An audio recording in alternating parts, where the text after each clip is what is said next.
Таджикистан стал для меня домом счастья, потому что здесь такие хорошие, добрые люди, потому что я нашла здесь своего спутника в жизни. До этого жила в России много лет, и вот когда я там была, в Москве, узнала о Таджикистане, мне стало интересно, как люди живут в Центральной Азии, и я хотела здесь побывать, но я планировала только на 1 год. Мне так понравилось здесь, еще влюбилась, и потом я осталась. Мне все время говорили, мы найдем для тебя таджикского мужа, я всегда шутила, нет, это невозможно.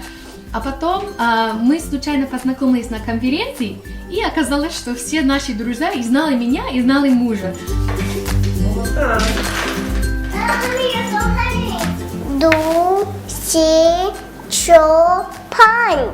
Когда семейные пары, люди из одного города, да, они ожидают, что будут одинаково думать. А мы наоборот, я всегда ожидаю, что у нас будут разные мнения, а оказывается, что у нас одинаково. Поэтому нам иногда даже легче.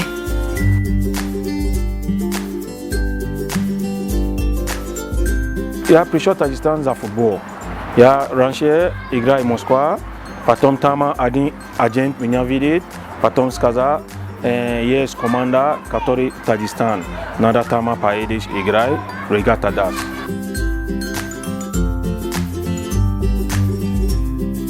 Я счастлив здесь никого меня не мешает, я никого тоже не мешаю, я у меня счастлив. После этого 2009 я встретился моя жена, потом поженился, 2010 первый ребенок появился. Да, so я дома здесь, у меня счастлив здесь, поэтому я стану. Я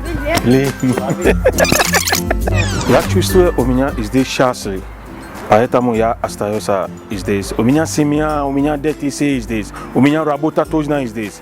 Я работаю сейчас, агент футбол Таджикистан. Я первый агент, который Таджикистан футбол.